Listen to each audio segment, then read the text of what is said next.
할렐루야, 성도 여러분 안녕하시죠? 잠깐 기도하고 시작하겠습니다. 사랑의 하나님 감사합니다. 오늘도 귀한 시간 허락하여 주시고 오늘도 신학 에센스를 통하여서 하나님의 뜻을 발견하도록 인도하시니 감사를 드립니다. 오늘도 성령 하나님께서 우리에게 지혜와 명철을 허락하여 주시고 오늘 진행하는 모든 순간순간마다 개입하셔서 우리에게 주시는 특별한 음성을 듣게 하여 주시옵소서. 감사드리오며 예수 그리스도 이름으로 축복하며 기도드립니다. 아멘. 할렐루야. 건강하게 잘 지내셨는 줄 믿습니다. 보고 싶었습니다. 혹시 주위에 사람들이 계시면 인사하시길 바랍니다. 보고 싶었습니다. 감사합니다. 자, 오늘은 31쪽부터 진행하도록 하겠습니다. 교재 31쪽을 펴시고요. 31쪽에서 36쪽까지의 내용을 중심으로 살펴볼 수 있도록 하겠습니다. 자, 오늘의 큰 주제 중에 하나는 믿음에 대한 것을 계속해서 이야기를 하려고 합니다. 믿음이 우리 행위인가 아니면 선물인가 또 은혜인가, 이것을 중점적으로 다뤄보도록 하겠습니다. 자, 31쪽 2번입니다. 구약의 신학적 주제는 계약 혹은 언약이다 라고 설명이 드렸는데요. 구약의 주제가 있습니다. 그것은 한마디로 언약이라고 할 수 있습니다. 언약은 무엇인가 하면요, 좀 어려운 표현입니다만 능력의 하나님을 우리 인간에게 나타내는 존재 방식이다라고 할 수 있습니다. 그러니까 하나님은 크신 분이시거든요. 눈에 보이지 않습니다. 우리의 개념으로, 우리 생각 안에 담을 수 없는 분입니다. 그래서 하나님이 우리에게 하나님의 존재를 나타내시는데 그 존재 방식이 바로 계약이며 언약이라는 것입니다. 자, 그래서 구약에 나타난 것은 계약 언약인데, 이 언약을 한자로 보면 말씀 언자에 약속 약자를 가리킵니다. 다시 얘기하면 쉽게 풀어서 언약을 설명드리면 말씀으로 하신 약속이 언약이다라고 하게 되는 것이죠. 노아, 아브라함, 그리고 이스라엘 백성들에게 하나님은 약속하십니다. 내가 너로 큰 민족을 이루고 복의 근원이 되게 할 것을 분명히 약속하고 있습니다. 근데 우리가 약속할 때요, 우리 저와 여러분이 약속을 딱 하면 어떤 전제가 돼 있냐 하면 그 약속이 이루어질 거야 라는 신뢰가 전제가 된다는 것입니다. 여러분, 내일 저하고 점심 약속을 했다고 칩시다. 그러면 무엇입니까? 아직 내일이라는 시간은 오지 않았습니다. 근데 오지 않았음에도 불구하고, 결과가 오지 않았음에도 결과를 보여줄 수 없는 상태에서 하는 것이 약속이라는 개념이죠. 그러니까 내일 약속을 했으면 내일 점심이 돼야 그 약속의 결과를 우리가 알 수 있다는 것입니다. 이 말의 의미는 무엇인가 하면, 약속의 전제는 우종범 목사님이 내일 점심에 오실 거야 라는 신뢰, 이 신뢰를 전제해야 약속이 성립된다는 것입니다. 그것이 바로 믿음이라는 것이죠. 하나님과 나와의 이제 약속이, 언약이 되어 있습니다. 그것은 바로 전제가 되어야 되는데, 믿음이 전제가 되지 않으면 이 약속은 무의미하다는 것을 이해하고 있습니다. 그래서 약속을 통해서 보여주는 것은 무엇이냐면, 하나님은 어떤 분이신가, 이것을 깨달을 수 있어야 된다는 것이죠. 그러니까 약속이 전제가 되어야, 믿음이 전제가 되어서 약속이 이루어지게 됩니다. 그리고 약속을 통해서 우리가 느끼게 되는 것, 깨닫게 되는 것은 하나님이 과연 누구이신가, 이것을 깨달을 수 있다는 것입니다. 그게 중요하다는 것이죠. 창세기 15장 1절에서 17절을 한번 볼 텐데요. 다 읽기는 시간이 없으니까 4절 말씀, 그 밑줄을 치시길 바랍니다. 여호와의 말씀이 그에게 임하여 이르시되, 이것은 말씀이죠. 언입니다. 언약할 때 언인데, 그 다음에 5절에 보면 내 자손이 이와 같으리라. 이것은 자손의 약속, 약을 이야기합니다. 그리고 6절 말미에도 이 땅을 내게 주어라는 표현을 합니다. 이것도 약이죠. 그러니까 하나님의 말씀으로 약속을 두 가지를 해주셨습니다. 내 자손에 대한 약속과 두 번째는 땅에 대한 약속을 해주었는데, 이게 언약, 말씀으로 해주신 약속이며 하나님의 존재 방식이라는 것이죠. 이것이 없으면 우리는 하나님의 약속을 깨달을 수가 없습니다. 하나님이 그 존재를 이 말씀을 통해서 우리에게 약속해 주신 존재 방식이 언약이라는 것입니다. 근데 그 다음 페이지 보면 15장 17절이죠. 17절 밑에 끝에 보면 타는 횃불이 쪼갠 고기 사이로 지나더라라고 이야기합니다. 타는 횃불은 한마디로 보이지 않는 하나님의 현현 사건이다라고 표현합니다. 하나님이 나타나신 것이죠. 타는 횃불로 나타나는데 쪼갠 고기 사이로 지나더라라고 표현합니다. 여러분 고대 사회에서는요, 둘이 약속을 할 때 어떤 짐승들을 잡습니다. 그리고 짐승을 반으로 딱 쪼개요. 그리고 그 쪼갠 고기 사이로 두 사람이 함께 지나갑니다. 이 말의 의미는 너와 내가 이 약속을 했는데 우리 이 약속을 지키지 않으면 이 쪼갠 고기처럼 우리도 쪼개질 것이다, 죽을 것이다, 이런 의미를 담고 서로 약속을 하게 된다는 것이죠. 근데 오늘 말씀을 자세히 보면 하나님이 타는 횃불로 현현하셔서 쪼갠 고기 사이로 지나가십니다. 이 말은 바로 하나님 당신께서 이제 쪼갠 고기처럼 약속을 어기시면, 하나님 약속을 어기시는 분이 아니십니다. 그래도 인간에게 그렇게 보여주신 거예요. 내가 약속을 이루지 않으면 이 쪼갠 고기처럼 될 거다라는 것을 하나님이 직접 보여주신 것임을 믿으시길 바랍니다. 흥미로운 것은 아브라함과 하나님이 같이 걸어가지 않았습니다. 하나님이 혼자 일방적으로 걸어가셨다는 것이죠. 그래서 우리가 초점을 맞추어야 되는 것은요, 늘 그래요. 약속이 이루어질까? 이것에 초점을 맞춥니다. 한마디로 일의 결과에 우리는 초점을 맞추게 되는데, 우리가 초점을 맞춰야 되는 것은 결과가 아니라, 이루어질까가 아니라 그 약속을 이루시는 하나님, 그 하나님에게 초점을 맞추어야 된다는 것입니다. 여러분 아까 제가 설명드렸지만 이것은 일방적인 약속이에요. 하나님이 쪼갠 고기 사이로 지나가셨고 아브라함은 지나가지 않습니다. 이것을 일방적인 약속이라고 하는데요. 근데 문제는 우리가 우리의 능력으로, 우리의 행위로 이러한 축복들을 얻었다라고 생각하는 데 있습니다. 여러분 아이들을 여러분 키우시죠? 아이들 머리맡에 이제 사탕을 딱 놔놨어요. 아침에 일어났더니 사탕이 있네. 야, 맛있게 먹습니다. 근데 아이들은 어떤 생각을 하냐면 사탕을 내가 내 노력을 가지고 뜯어서 먹었다라고 생각합니다. 사탕을 준 아빠에 대해서는 까맣게 잊어버린다는 것이죠. 믿음의 개념, 중요한 것은 바로 그것입니다. 이루어진 결과가 아니라, 사탕이 아니라 사탕을 주신 하나님, 그 하나님은 정말 사랑이 넘치는 우리 아빠야.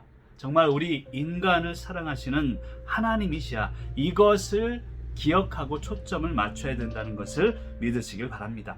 그래서 다시 한번 32쪽 중반부 위쪽에 보면 빨간 글씨, 우리가 초점 같이 읽습니다. 우리가 초점을 맞춰야 하는 부분은 약속이 이루어지는가 하는 결과가 아니라 그 약속을 하시고 이루시는 하나님은 어떤 분이신가 라는 것입니다.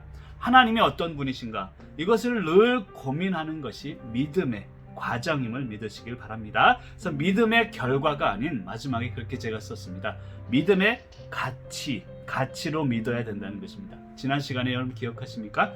하나님의 능력, 이것은 결과죠. 하나님의 능력이 아닌 능력의 하나님을 믿어야 합니다. 결과가 아닌 하나님 어떤 분인가, 그 가치를 믿어야 된다는 것을 믿으시길 바랍니다. 그럼 지금 현재 상황에 어떤 가치를 느끼며 살아가십니까? 지금 상황에 만족하고 계십니까? 지금 상황이 힘들고 어려워도 가치를 부여하며 사는 삶이 믿음이라는 것이죠. 그래서 바울은 빌립보서 4장 11절에서 어떠한 형편에든지 나는 자족하기를 배웠나니라고 이야기합니다. 자족하는 것은 바로 가치를 부여하는 것입니다. 믿음의 결과가 아니라 믿음의 가치, 그 가치로 믿으시길 바랍니다. 그럼 세 번째로 여러분이 궁금해하는 것 중에 하나가 있습니다. 조건부 믿음, 인과관계인가 라고 우리가 고민할 때가 있다는 것이죠. 바로 출애굽기 19장 3절에서 6절에 보면 5절 말씀 중반부 이하에 보면 내 말을 잘 듣고 내 언약을 잘 지키면이라는 말이 있습니다. 이 말은 내 말 잘 들으면 내 말씀, 언약, 아까 이야기했던 그 약속, 말씀으로 한 약속을 너희가 잘 지킨다면 너희가 복을 받겠다, 한마디로 이런 이야기를 하고 있다는 거예요. 그러니까 우리가 생각할 때 하나님 말씀을 잘 들으면 이건 조건이 아닌가, 내 명령을 따르면 어떤 인과관계가 아닌가라고 생각할 수 있다는 것입니다. 여러분 이것은요, 조건부 믿음이 아닙니다. 인과관계가 아닙니다. 우리가 하나님께 잘하면 하나님이 우리에게 복을 주실 것이다, 이런 뜻이 아닙니다.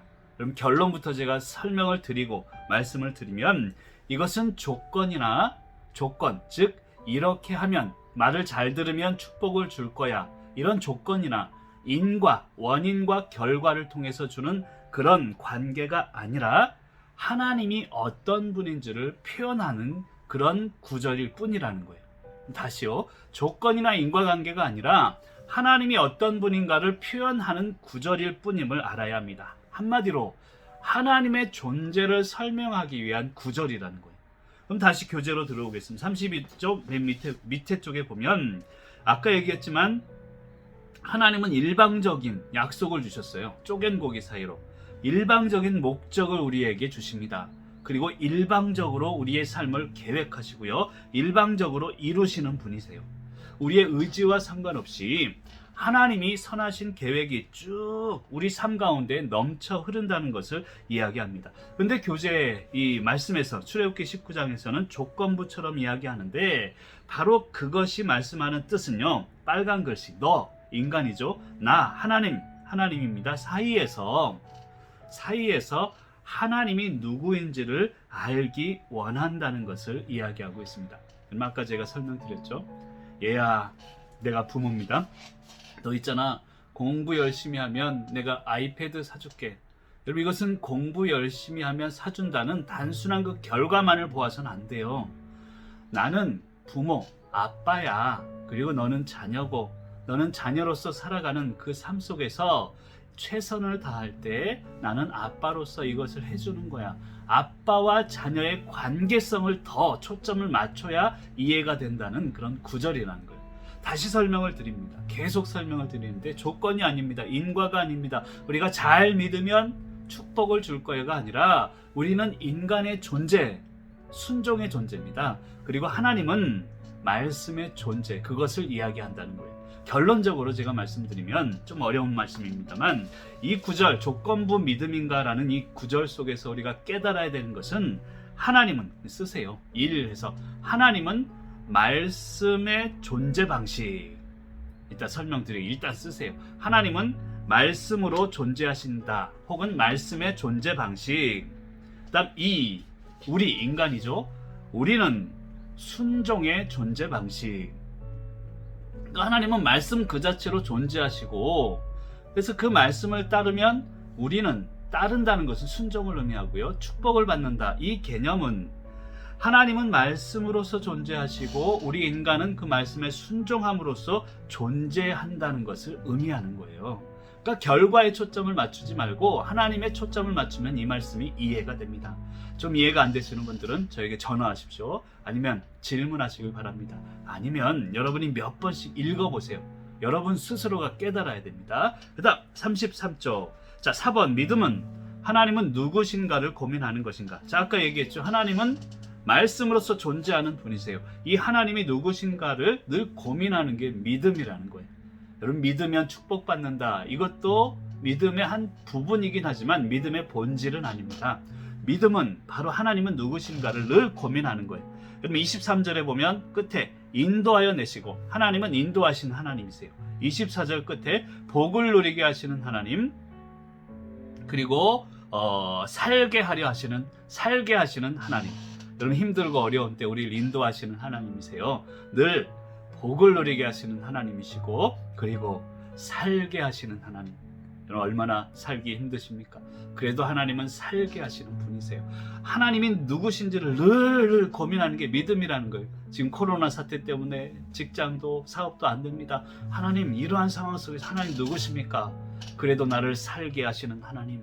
이것을 늘 고민하는 것이 바로 믿음의 개념임을 믿으시길 바랍니다.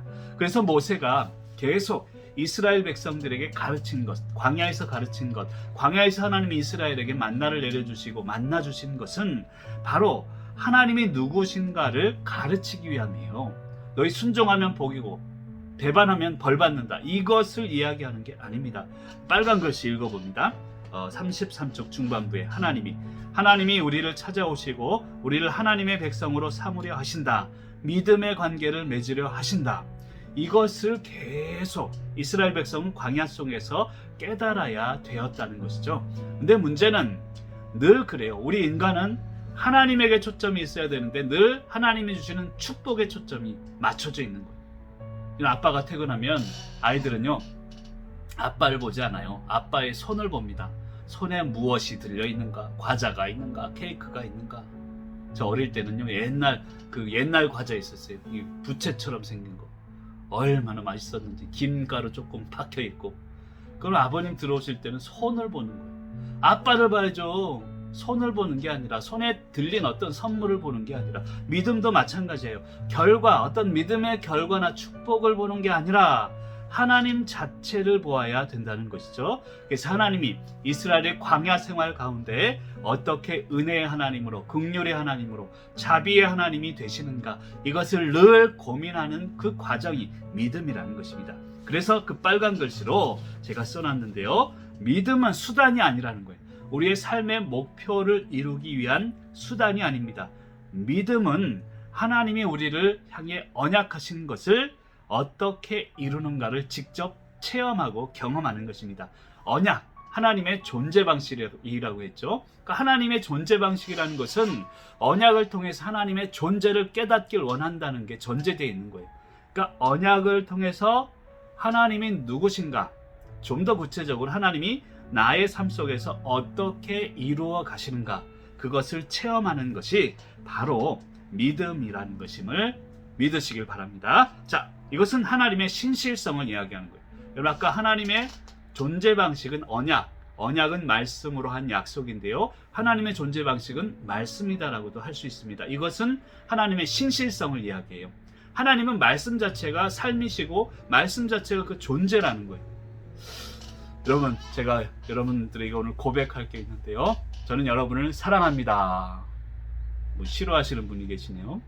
여러분, 인간은요, 사랑합니다 라고 표현하지만 온전히 사랑하기는 불가능한 것입니다. 제가 사랑한다고 하면서도 마음속에서는 미워하는 감정이 있을 수도 있어요. 제가 그렇다는 거 아니에요. 저는 다 사랑합니다. 그런데 인간은 사랑한다면서도 행동에 있어서는 그렇지 않을 수도 있고요. 근데 하나님은 달라요. 하나님은 사랑이시다라고 하면 그 말씀 자체가 하나님 존재라는 거예요. 하나님이 신실하시다라고 하면 하나님은 신실하신 거예요. 인간과는 다르다는 것을 이야기합니다. 하나님은 말씀 자체로 존재하고 말씀 그 자체다라는 것은 신실성을 의미하는 것이죠. 그래서 5번으로 넘어가서 구원의 확신은 하나님의 신실성에서부터 온다는 거예요. 여러분, 내가 잘 믿어서 내가 구원받았습니다, 이게 아니라는 거예요. 물론 잘 믿어야 합니다. 열심히 헌신해야 합니다. 교회를 위해 봉사하고 나누어야 합니다. 그런데 구원의 확신은 그러한 행위에서 오는 게 아니라 하나님이 신실하시기 때문에 구원 확신이 있다는 거예요. 너희가 구원받았다라고 하셨기 때문에, 말씀 자체가 존재이기 때문에 그렇다는 것입니다. 그래서 로마서 8장 31절 34절 중간에 33절을 보면, 의롭다 하신 이는 하나님이시니, 의롭다 하신 이가 하나님이 말씀하셨잖아요. 말씀이 그 존재이기 때문에, 신실하신 분이기 때문에 우리가 의롭게 된다는 거예요. 구원의 확신은 하나님의 신실하심에서부터 온다는 거예요. 그래서 바울은 구원의 확신 문제에 있어서 구원을 주신 하나님이 신실하신 것을 계속 강조합니다. 그리고 실수하지 않으시는 능력의 하나님이시다. 쉽게 얘기하면 하나님이 우리 편이니까, 그 능력의 하나님, 신실하신 하나님이 내 편이니까 우리의 구원은 흔들리지 않는다, 빼앗아갈 수가 없다. 이것을 바울은 이야기하고 있다는 것이죠. 이것이 바울이 이야기하는 구원의 확신에 대한 표시라는 것입니다. 그럼 빨간 글씨를 한번 읽어볼게요. 33쪽 밑에 부분, 구원을 주신, 시작. 구원을 주신 하나님께서 영원하시고 신실하시고 실수하지 않는 분이시기에 우리가 받은 구원 또한 영원하다는 것입니다. 여러분, 하나님이 영원하시고 신실하시니까 우리가 받은 구원도 신실하신 거예요. 하나님의 신실성에 의해서 우리의 구원도 신실하고 영원하고 흔들리지 않는다는 거예요. 세상이 빼앗아갈 수 없다는 것입니다. 그런데 우리는 어떤 생각을 하냐면, 내 경험, 내 확신, 내가 헌신하고 내 봉사하고 내가 잘 믿은 것 때문에 구원받았다고 생각할 때가 많아요. 이것은 감정일 뿐이에요. 뿐이라고 제가 표현해서 죄송합니다만, 감정일 뿐이라고 제가 표현하는 데에는, 이렇게 믿은 믿음은요, 감정으로 믿은 믿음은 흔들리게 돼 있다는 거예요. 어려움이 오면 흔들린다는 거예요. 우리가 왜 교회 생활하면, 믿음 생활하면서 시험에 빠집니까? 시험에 빠진다는 것 자체가 사실은 아이러니한 거예요. 믿음에 있어서는 시험이라는 건 없어야 돼요. 하나님이 구원의 확신을 주셨고 신실하신 그 올바른 믿음을 가진다면 시험 자체도 없어야 된다는 것이죠. 근데 감정으로 믿게 되는 우리 불완전한 인간은 어려움이 올 때 시험에 빠지기 쉽다는 거예요. 그래서 시험에 빠질 때는 하나님께로 돌아가면 되는 거예요. 신앙의 본질로 돌아가고 하나님 그 언약, 말씀으로 약속하신 언약으로 돌아가시면 된다는 것입니다. 그래서 시험에 빠지고 힘들고 어려울 때 하나님은요, 늘 하나님 자체를 존재 자체를 계시를 통해서 우리에게 말씀하시는 거예요. 계시라는 것은 성경이고 말씀을 의미합니다. 그래서 기독교는 초월의 종교가 아니라 계시의 종교다. 어떤 기적을 믿는 게 아닙니다. 기적을 믿고 신앙생활한 분들은 흔들려요. 근데 계시, 약속, 언약의 약속에 뿌리를 둔 분들은 흔들리지 않게 된다는 것입니다. 여러분, 제가 경험이나 어떤 본인의 확신을 무시하는 게 아닙니다. 그것 중요한 거예요. 저도 그런 확신과 그런 경험이 있어서 목사가 된 것이죠. 근데 중요한 것은 신앙의 본질은 그게 아니라는 거예요. 신앙의 본질은 하나님 자체에 있고 계시의 말씀에 있음을 믿으시길 바랍니다. 34쪽으로 넘어가겠습니다. 자, 우리의 믿음에 대해서 계속 설명하는데 믿음은 성공을 위한 수단이 아니에요. 그 옆에 한번 쓰세요. 삶의 목적은 성공이 아니라 믿음입니다. 우리의 목적은 성공이 아니라 믿음이에요. 이게 올바로 서 있어야지 이게 뒤죽박죽 되지 않는다는 것입니다. 좀 더 구체적으로 얘기하면 여러분, 믿음의 목적이 성공이 아니라, 잘 들어보세요. 믿음의 목적이 성공이 아니라 성공의 목적이 믿음입니다. 믿음의 목적이 성공이 아니라 성공의 목적이 믿음이다라는 거예요. 저는 성공을 강조하고 싶진 않습니다. 근데 그 빨간 글씨로 제가 써놨습니다. 34쪽 맨 위쪽에 성공을 위한 믿음이 아니라 괄호 만약 성공이 필요하다면, 성공이 우리에게 필요하다면 믿음을 위한 성공이 되어야 된다는 거예요. 여러분, 지금 직장에서 승진하시길 바랍니다. 여러분 사업이 잘 되시길 바랍니다. 그 여러분 자녀들이 좋은 대학교에 들어가서 또 잘 되길 바랍니다. 성공하기를 바랄지어다. 바라요. 목사로서 성도들이 다 성공하기를 바라는데요, 그 목적만큼은 잊어서는 안 된다는 거예요. 나에게 주신 지금의 상황, 성공, 지금의 축복들은 믿음을 위한 성공이 되어야 된다는 거예요. 궁극적으로는 하나님의 영광에 이르는 성공이 되어야 되죠.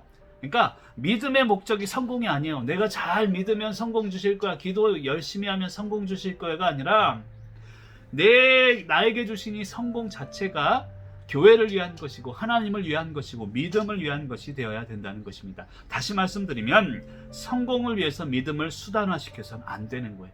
믿음을 위해 성공하세요. 교회를 위해 성공하십시오. 하나님의 영광을 위해 성공하십시오. 성공 자체가 가치 있는 게 아니라 성공의 목적이 가치가 있어야 된다는 것입니다.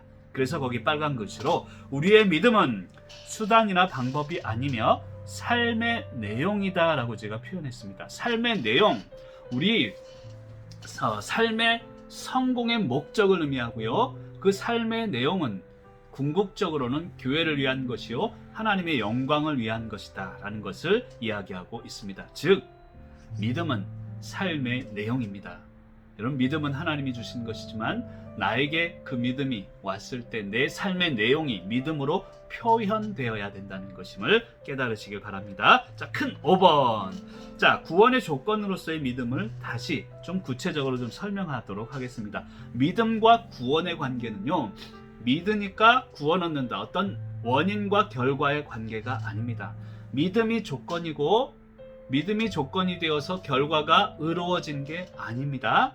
잘 들어보세요. 그렇다고 제가 믿음을 이제 아무 필요가 없어라고 설명하는 게 아니라, 다시 제가 설명드릴게요. 쓰시는 분은 쓰세요. 믿음이 조건이 되어서 의로워진 것이 아니라 믿음이 내용이 되어서 의로워진 것입니다. 그러니까 믿음을 내용으로 해서 의로워진 거예요. 다시요. 믿음이 조건이 되어서 의로워진 게 아니라 믿음을 내용으로 해서 의로워진 거예요. 여러분, 창세기 15장 1절에서 7절이 있는데 6절 말씀을 같이 한번 읽어볼게요. 아브라함이 여호와를 믿으니 여호와께서 이를 그의 의로 여기시고. 아멘이죠. 야, 이런 교재가 어디 있습니까? 성경 안 찾아도 제가 성경까지 다 써놨다니까요.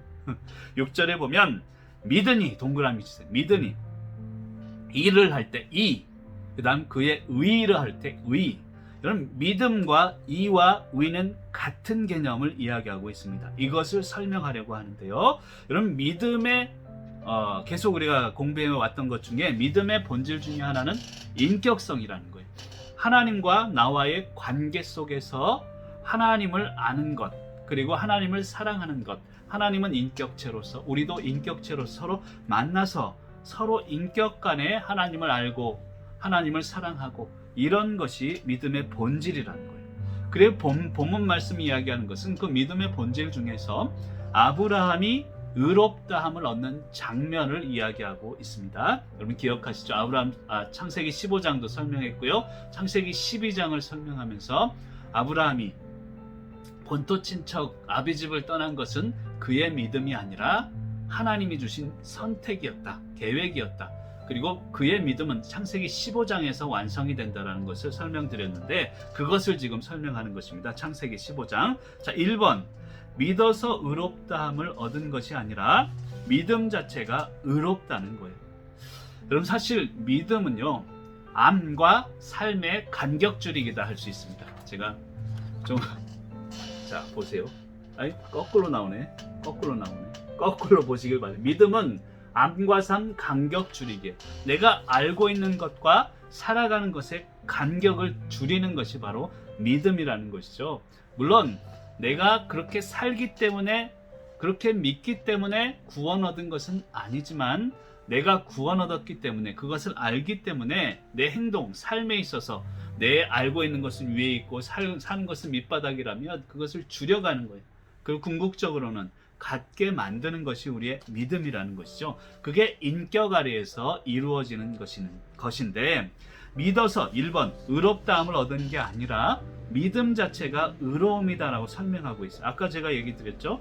여호와를 믿으니 그러니까 여호와를 믿은 것, 그 믿음 그 자체를 이라고 하는 거예요. 그것이 의로 여겨졌다라는 것이죠. 그러니까 믿음 그 자체, 아브라함이 하나님을 믿은 행동이 아니라 믿음 그 자체를 의로 여기셨다라는 뜻이에요.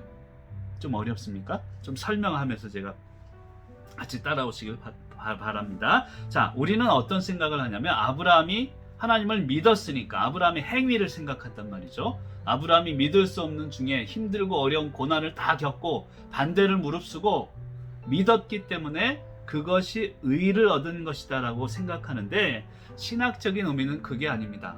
그 믿음 자체를 의로 여기셨다는 거예요. 다시 얘기하면 믿음이 조건이 되어서 의를 얻은 것이 아니라 믿음을 내용으로, 믿음 그 자체로 의로워졌다는 것을 설명하고 있다는 거예요. 좀 어렵죠?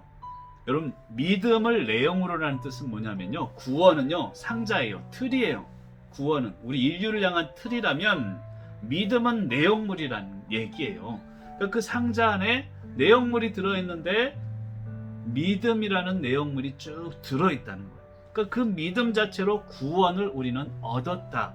그래서 믿음을 내용으로 해서 구원을 얻은 것이지, 내가 믿었기 때문에 우리 부모님이 반대하고 우리 집안 식구들 다 핍박해도 나는 믿었다, 그래서 구원을 얻었다가 아니라 그 믿음 자체로 인해서 구원을 얻었음을 이야기하고 있다는 것입니다. 믿음 자체가 의라는 거예요. 그러니까 믿음으로 의 다 똑같다는 말을 하고 있습니다. 그럼 35쪽으로, 자, 앞에서 우리가 살펴보았는데요, 예수를 믿으면 구원을 얻습니다. 우리 그런 또 전도할 때 말을 많이 하죠. 근데 사실은 이 표현 자체도 예수를 믿으면 조건이고 구원 얻습니다, 결과라고 생각해서는 안 된다는 거예요. 우리는 항상 행위, 결과에 초점이 맞춰져 있어서 그런 생각을 하게 되는데요. 사실 예수를 믿으면 구원을 얻는다, 이 표현 가운데는 제가 결론부터 얘기할게요. 믿으면이 중요한 게 아니라 예수가 더 중요한 것입니다. 왜 그런지는 조금씩 제가 설명을 하도록 하고요. 어쨌든 믿음은 구원을 얻는 조건이나 어떤 원인이 아니라 은혜다. 예수 그 자체이다. 믿음을 내용이다. 라고 표현하는 게 그거예요. 믿음은 은혜라는 거예요. 은혜는 행위, 대가와는 반대되는 개념이죠. 그래서 자랑할 수 없는 거예요. 은혜와 행위의 차이점이 있습니다. 은혜는요, 행위부터 설명할게요. 내 행위는요, 자랑으로 이어져요. 자랑으로. 우리 남자들 그렇잖아요. 내가 젊을 때 그 불량배들 10명하고 싸워가지고 누구를 구했다 막 이런 영웅담을 얘기할 때 보면 자랑이 된다는 것이죠. 근데 은혜는 자랑이 될 수가 없습니다. 은혜는 감사로 이어지는 거예요. 그러니까 행위는 자랑으로 이어지지만 은혜는 감사로 이어집니다. 나는 힘이 없지만 구해주셨어. 이것이 감사죠. 은혜와 행위의 차이점은 바로 거기에 있다는 것입니다. 은혜는 행위야 대가와 반대되는 것이고 은혜는 자랑할 수 없는 거예요. 믿음이 행위나 대가가 아니라는 것은 원인과 결과도 아니고 자랑이 될 수 없고 감사의 조건이 된다는 것을 이야기합니다. 근데 사람들은 일의 결과에 주목하게 되죠. 내가 믿었으니까 복을 받을 거야. 내 행위를 지금 강조하는 그 표현 자체예요. 삶에 성공할 거야. 믿음의 결과로 기대하게 되는데요. 여러분 믿는 것 왜 믿습니까? 믿음의 결과가 아니라 믿음 그 자체가 훨씬 가치가 있는 것을 믿으시길 바랍니다. 그러니까 믿음의 결과, 목적은 삶의 성공이 아닙니다. 믿음의 결과는 믿음 그 자체입니다. 여러분 그것을 깨달아야 돼요. 믿음의 결과는 믿음 그 자체입니다. 그것만으로도 행복하시기를 바랍니다. 그럼 두 번째로, 그럼 목사님 구원이 은혜인데 거저주는 건데 그러면 왜 꼭 굳이 예수를 믿으면이라는 표현을 하냐 이거죠. 예수를 믿으면 구원받습니까? 이건 조건 아닙니까? 라고 또 질문하는 분이 계실 것 같아요. 그래서 제가 썼습니다. 로마 3장 4장이 이야기하는 것은 너희가 얻은 구원은 은혜다. 은혜. 그러니까 구원은 은혜다라는 것을 이야기합니다. 그래서 믿음을 통해서 우리가 구원을 받는 것은 맞지만 믿음은 행위가 아니라 은혜라는 거예요. 다시 얘기하면 행위란 뭐냐면 거기 굵은 글씨로 썼죠. 내 결과에 대해서 내가 원인이라 조건을 가지고 있는 것을 이야기합니다. 그러니까 행위라는 것은 인과관계를 전제로 하고 있는 것이죠. 내가 아빠 착한 일 했으니 네, 사탕 좀 주세요. 이게 행위라는 것이죠. 옛날에 저 어릴 때 아버님 구두 닦으면 50원씩 주고 막 그랬거든요. 내가 구두 닦았으니까 50원 주세요. 이건 행위를 의미합니다. 인과관계를 전제하는 것이죠. 그런데 은혜는 인과관계라는 게 전혀 없는 거예요. 내가 했으니까 주는 그런 행위가 아닙니다.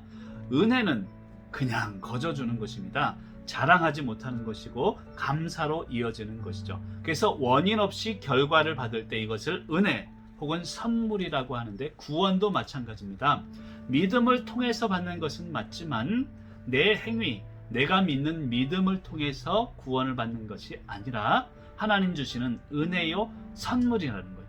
여러분 있다 보면 그런 분들 계시죠. 교회 안에도 시부모님 반대하고 남편이 막 핍박하고 그래도 꿋꿋이 믿어서 내가 구원을 얻었다 이렇게 생각하기 쉬운데 그분의 믿음은 참 존경할 믿음입니다. 그런데 하나님의 구원의 역사는 그런 게 아니라는 거예요.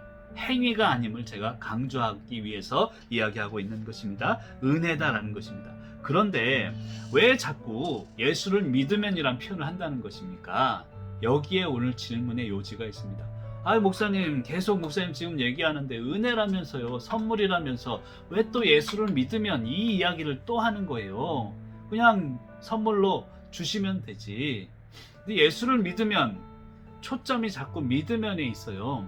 예수에게 초점이 가야 된다는 거예요. 예수를 믿으면 구원 얻습니다 라고 표현하는 것은 믿으면 구원 얻습니다가 아니라 예수 구원입니다. 이것을 얘기하는 과정일 뿐이라는 거예요. 교재를 한번 보겠습니다. 자, 빨간 글씨 35쪽. 그 이유가 있는데 바로 믿음이 아닌 예수에 초점을 두기 위함이다라는 거예요. 예수를 믿으면 이렇게 딱 제가 얘기하면 여러분 어디에 초점이 딱 가요? 믿으면이란 어떤 행동, 어떤 결과에 먼저 우리가 초점을 가지게 마련이에요. 중요한 것은 예수라는 거예요. 여러분 우리 교회 생활 한번 보세요. 믿으면 구원 얻습니다 하다 보니까 예수는 사라졌어요. 교회 나와서 헌신합니다. 헌신하다 지쳐요. 교회 나와서 막 이것저것 또 교회를 위해서 봉사합니다. 봉사하다가 시험에 빠져요. 예수는 없어지고 내 행동만 나타나니까 그런 결과가 있다는 거예요. 예수로 돌아가자는 거예요. 예수 믿으면 구원받습니다. 이 말의 표현에 담긴 것은 예수 구원이라는 거예요. 믿으면 구원이 아닙니다. 믿음을 제가 거부하고 부정하는 게 아니라 예수의 초점을 맞추자고 계속 강조하는 것입니다.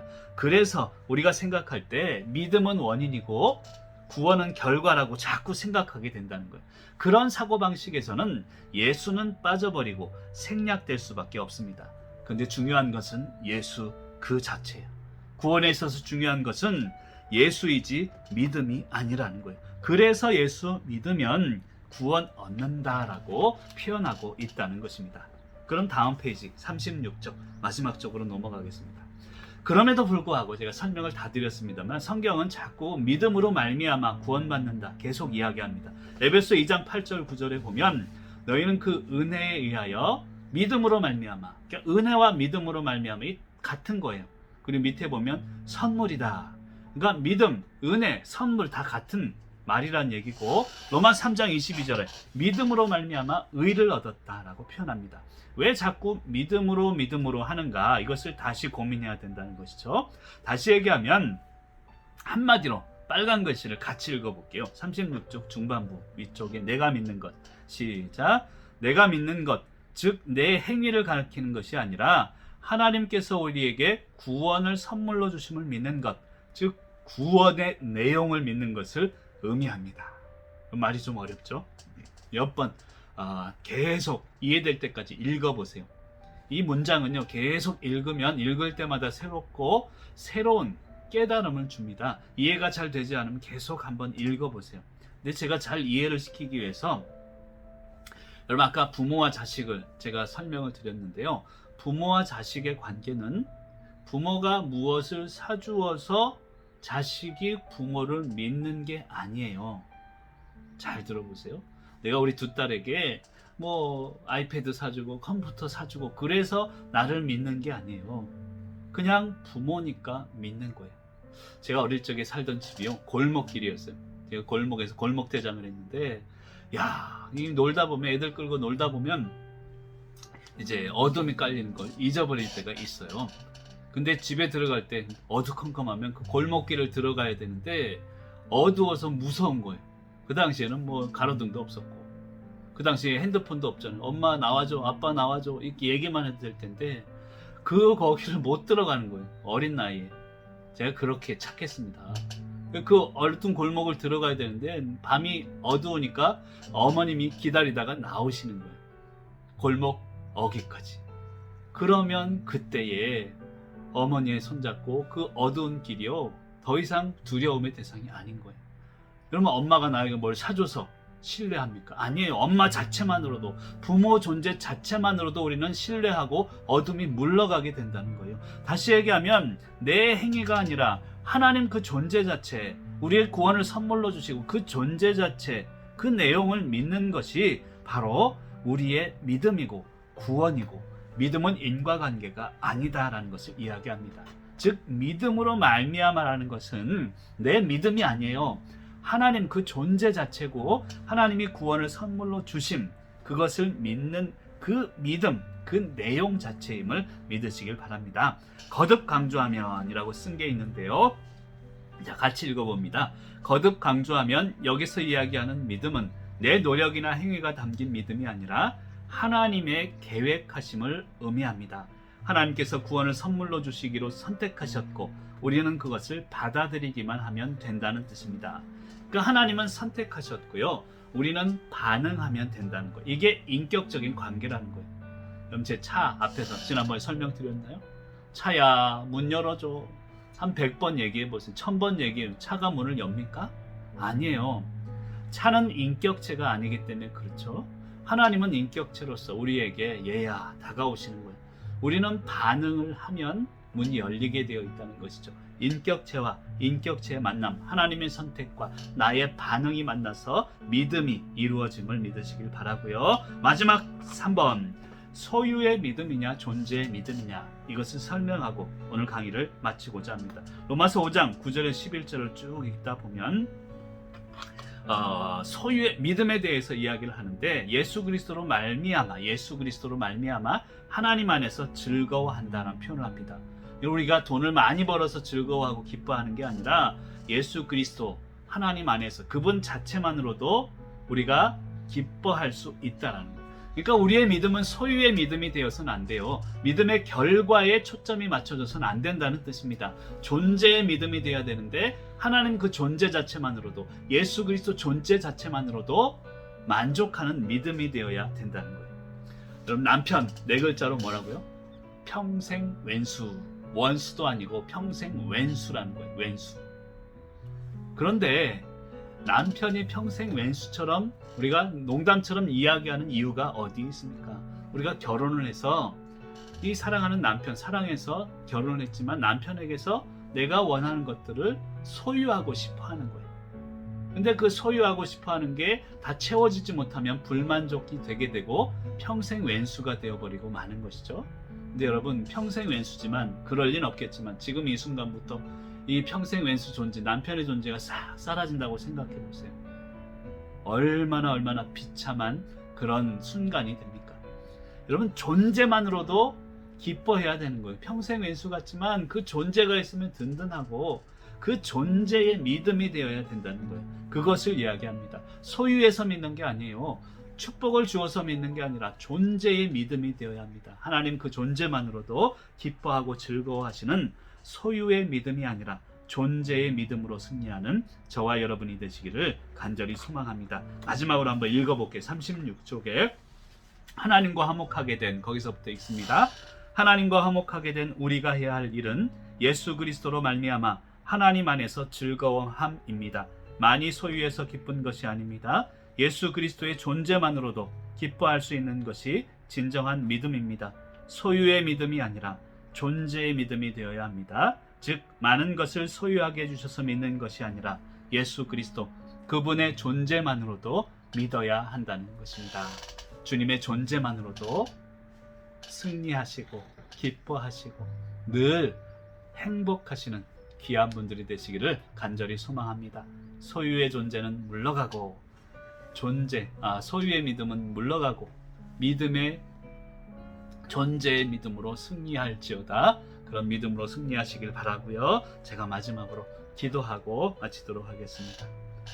사랑의 하나님 감사합니다. 오늘도 귀한 시간 허락하시고 오늘도 여러 가지 말씀을 통하여서 새로운 것을 깨닫게 하시니 감사를 드립니다. 믿음, 우리의 행위가 아니라 하나님이 계획하심임을 믿게 하여 주시고 인과관계가 아님을 깨닫게 하셨으니 그저 소유의 믿음이 아닌 존재의 믿음으로 승리하는 귀한 분들 되게 하여 주시옵소서. 강의를 듣는 가운데 성령님께서 임재하신 줄 믿습니다. 이제 우리의 삶 속에서 우리가 깨달은 것들을 기쁨으로 실천하며 나아가도록 축복하시고 힘들고 어려운 중에 있는 성도님들이 있습니까? 하나님 그 존재만으로도 기뻐하는 믿음을 허락하여 주시옵소서. 감사드리오며 예수 그리스도의 이름으로 축복하며 기도드립니다. 아멘. 네, 수고하셨습니다. 다음 주에 또 뵙겠고요. 다음 주에는 37쪽에서 우리 44쪽까지 할 수 있나 모르겠네요. 일단 44쪽까지는 예습해서 오시면 좋겠습니다. 다음 주에 뵐 때까지 또 건강하시고요. 승리하시길 바랍니다. 다음 주에 뵙겠습니다. 샬롬.